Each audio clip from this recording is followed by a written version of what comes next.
అరెస్టులు వరుస పెట్టి ఒక్కొక్కరిని ఎత్తేస్తున్నారు.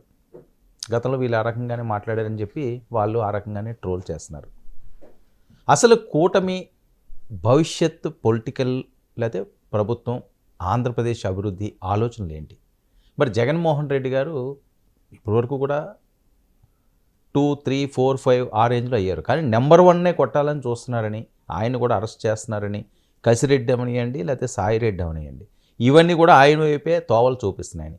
మరి మనతో పాటుగా ఈనాటి ర్యాపిడ్ ఫైర్లో వైఎస్ఆర్సీపీ జాయింట్ సెక్రటరీ కారుమూరి వెంకటరెడ్డి గారు ఉన్నారు. మరి వెంకటరెడ్డి గారిని అడుగుదాం, ఎందుకంటే ఈయన మీద కూడా చాలా ఇష్టంగా ఉంటారు కూటమి వాళ్ళు, తెలుగుదేశం పార్టీ వాళ్ళు కానీ, జనసేన వాళ్ళు కానీ, మనకందరికీ సుపరిస్థితులు. వెంకటరెడ్డి గారు ఎలా ఉన్నారు? నమస్తే వర్మ గారు, మీకు 99 టీవీ ప్రేక్షకులకు నమస్కారాలు. నమస్కారం అండి. ఏంటి వైఎస్ఆర్సీపీ 11 సీట్లు వచ్చినంత మాత్రాన ఇంత బ్యాడ్ సిచ్యువేషన్ ఉంటుందా అని చెప్పి మీ నాయకులే మాట్లాడుతున్న పరిస్థితి. అంటే ఏముంది బ్యాడ్ సిచ్యువేషన్ అంటే?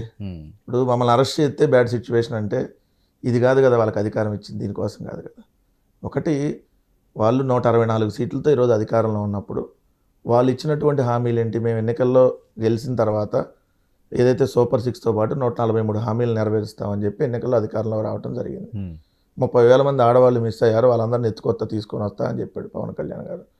అసలు సంపద సృష్టించేస్తా అన్నాడు చంద్రబాబు నాయుడు గారు. ఉన్న అప్పులను కూడా తీర్చేస్తా అన్నాడు పవన్ కళ్యాణ్ గారు. మరి 10 నెలలు దాటి 11 నెలలు అవుతా ఉంది. ఇప్పుడు ఇంకో నెల పోతే సంవత్సరం. మనకున్నది 5 ఏళ్లలో ఒకటి పోయినట్టే. అంటే ఇంక ఉండేది 4 ఏళ్ళే. 4 ఏళ్ళలో చివరి ఏడాది ఎన్నికల ఏడాది పోతే మధ్యలో 3 ఏళ్ళే.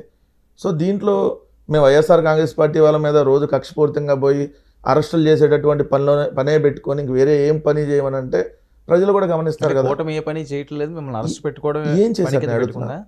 నీకు 15, నీకు 15, నీకు 15 వచ్చిందా? నీకు 18, నీకు 18, నీకు 18 వచ్చిందా? ఏదైతే నీకు నిరుద్యోగ వృత్తి నెలకు 3,000 చొప్పున నీకు 36, నీకు 36, నీకు 36 ఏమన్నా వచ్చిందా? ఏమి ఇచ్చారు? ఉచిత బస్సు ఏమన్నా వచ్చిందా? వాళ్ళు ఇచ్చిన హామీలు ఏమి ఇచ్చారు? ఏమన్నా ఉద్యోగాలు ఇచ్చారా? ఈ 10 నెలల్లో ఒక ఉద్యోగం రిక్రూట్ చేశారు. వాళ్ళ హామీలు నిలబెట్టుకోకపోతే మీకే కదా ప్లస్. అది డెఫినెట్ ఆబ్వియస్లీ. కాకపోతే చెయ్యాలి కదా వాళ్ళు. ఎప్పుడూ మాకు లాభం చేకూరుద్ది అంటే ఈలో ప్రజలకు నష్టం చేకూరట్లేదా? ఇప్పుడు 5 ఏళ్ల తర్వాత మీకు లాభం చేకూరుద్ది కదా, వాళ్ళు ఏం చేయట్లేదు కదా అని చెప్పి వదిలేస్తా వెళ్తే ఇది ప్రజాస్వామ్యతంగా ఉండదు కదా. ఓ రాజకీయ పార్టీగా మేము క్లియర్గా ఈ ప్రభుత్వం చేస్తున్నటువంటి దమనకాండని ఎండగడతాం. మీరు అన్నట్టుగా కూటమికి సంబంధించినటువంటి వాళ్ళు వైఎస్ఆర్ కాంగ్రెస్ పార్టీ వాళ్ళని టార్గెట్ చేసి ఏదో అయిపోతుంది, మీ భవిష్యత్తు ఏంటంటే ఏముంటుంది? 4 రోజులు జైల్లోకి వెళ్తాం, మళ్ళీ వస్తాం.